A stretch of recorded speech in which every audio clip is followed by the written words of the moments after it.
Oi, gente, eu sou o Daniel, pesquisador do GEASUR da Unirio e do LabMens da UFRJ, e vou apresentar o trabalho Etnociências como caminhos para a educação ambiental de base comunitária, saberes locais como meios para compreender as mudanças climáticas e a crise hídrica do sertão mineiro. Primeiramente, é importante destacar que esse trabalho, na verdade, é fruto de um longo processo de convivência com comunidades do Vale do Jequitinhonha, que se iniciou lá em 2012, quando eu ainda estava na graduação, se estendeu ao longo do meu mestrado e que permanece ainda hoje no meu doutorado. Inicialmente, é importante destacar que o Vale do Jequitinhonha é uma região com uma série de especificidades. Em especial, tem um contexto socioclimático bem diferenciado de outras regiões do país. Então, é uma região que conta com um clima de extremos. Então, ele vai desde uma seca prolongada a grandes chuvas que provocam também enchentes, obstrução de vias, queda de barreiras, entre outras questões. É uma área que faz parte do semiárido mineiro e também é uma região que historicamente vivencia uma crise hídrica que vem ao longo do tempo se agravando cada vez mais. Como eu comentei, eu na verdade trabalho no município de Chapada do Norte, que se localiza bem no coração do Vale do Jequitinhonha, na região de transição entre o Alto e o Médio Jequitinhonha, e eu ainda especificamente atuo nas comunidades dos distritos de Santa Rita do Araçuaí, Cachoeira do Norte e São Sebastião da Boa Vista, que ficam na porção noroeste do município, na margem esquerda do rio Araçuaí, que é um dos principais afluentes do rio Jequitinhonha. O percurso teórico-metodológico que inspirou esse trabalho e principalmente os aportes para pensar uma educação ambiental de base comunitária, eles partem, obviamente, da própria educação ambiental, em especial da educação ambiental crítica e transformadora, numa perspectiva freiriana. Então ela traz todo esse aporte da teoria crítica, de um olhar para os conflitos ambientais, para as questões problemáticas que vivenciam essas comunidades, entendendo que o próprio sistema capitalista, como está posto atualmente, tem um impacto muito grande na vida dessas populações e do ambiente em si.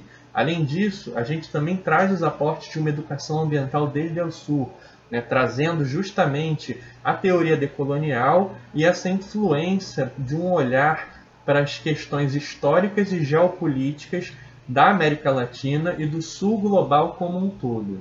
Além disso, a gente traz a perspectiva da pesquisa participante, em especial a abordagem da investigação-ação participante proposta pelo sociólogo colombiano Orlando Falsborda, que também nos aporta o conceito de uma ciência popular, de um olhar para os saberes do próprio povo.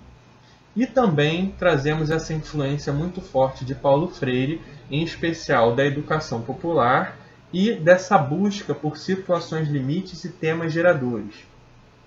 E com relação aos dados que vão ser apresentados mais para frente, eles foram obtidos principalmente através de observação participante, entrevistas, tanto individuais como coletivas, e de círculos de cultura, que é justamente como Paulo Freire chamava aquelas rodas de conversa, em que as comunidades podiam coletivamente pensar suas próprias realidades, buscar soluções para os problemas locais e produzir novos conhecimentos a partir desses encontros.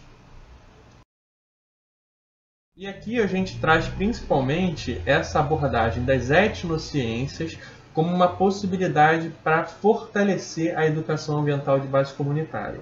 Primeiramente, é importante entender que as etnociências são justamente esse campo que surge na interface entre os conhecimentos tradicionais e saberes locais e os conhecimentos científicos. Então, é uma busca de conectar o conhecimento popular ao conhecimento científico, buscando as similaridades, as aproximações e também os distanciamentos.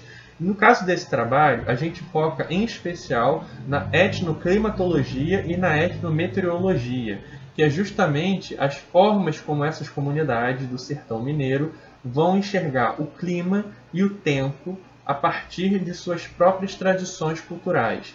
Então existe uma maneira como o sertanejo do Vale do Jequitinhonha vai prever se o tempo está para mudar, se as chuvas estão para chegar, se a seca vai continuar ou não. e esses saberes foram desenvolvidos, né, ao longo de gerações de convivência com a natureza e com o território em questão, e com isso eles produziram um arcabouço, né, de conhecimentos que pode ajudar a entender melhor esse contexto climático que eles estão inseridos e até mesmo prever determinadas questões, sobretudo para ajudar no planejamento da agricultura local. Agora, para a gente conhecer um pouco sobre a ciência popular do Sertão Mineiro, eu trouxe alguns resultados da minha dissertação de mestrado. Em primeiro lugar, aí no canto superior esquerdo, a gente tem uma linha do tempo que expressa os principais eventos climáticos, né, de secas e enchentes que foram relatados pelas comunidades no último século, né, de 1929 até 2016. Então aí a gente tem grandes enchentes, grandes secas e grandes eventos que marcaram a memória dessas comunidades.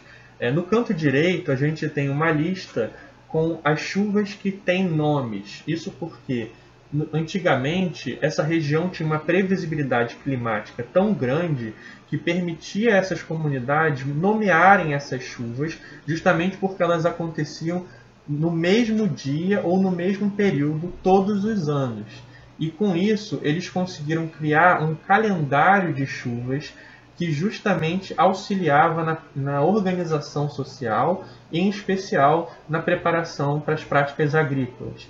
E no canto inferior esquerdo, a gente tem alguns exemplos de saberes bioculturais, que são justamente elementos bioclimáticos, né, em bioindicadores climáticos, para ser mais específico.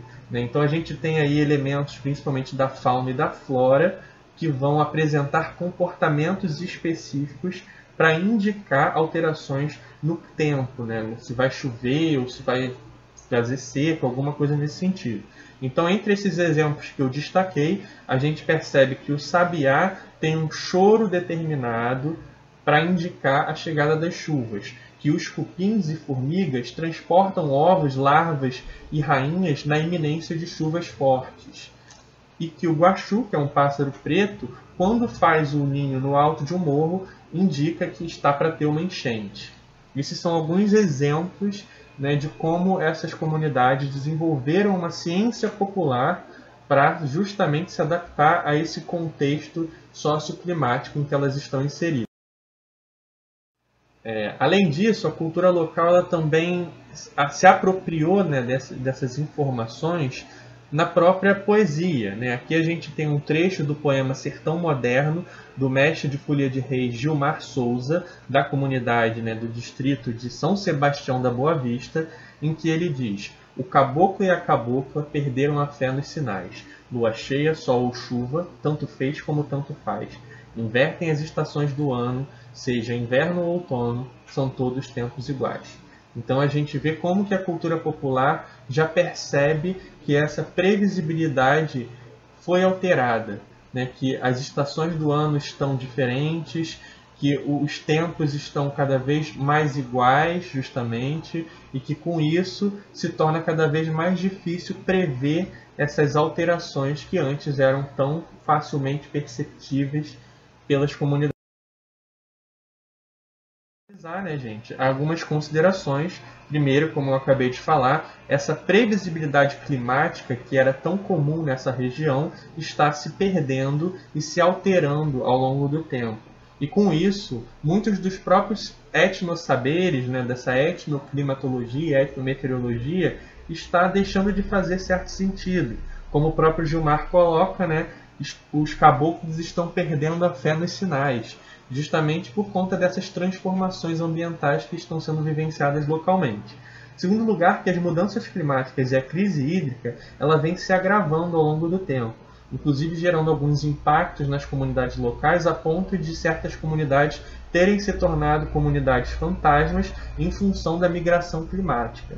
Além disso, a gente percebe uma conexão entre o conceito de etnociências e de ciência popular proposto por Orlando Falsborda, e que esses conceitos podem ser muito bem aproveitados por uma educação ambiental de base comunitária que se propõe a pensar um processo de contextualização. E, além disso, é claro, a gente tem essa apropriação de abordagens participativas, colaborativas e participantes para pensar junto com as comunidades. Então é isso, gente. Obrigado.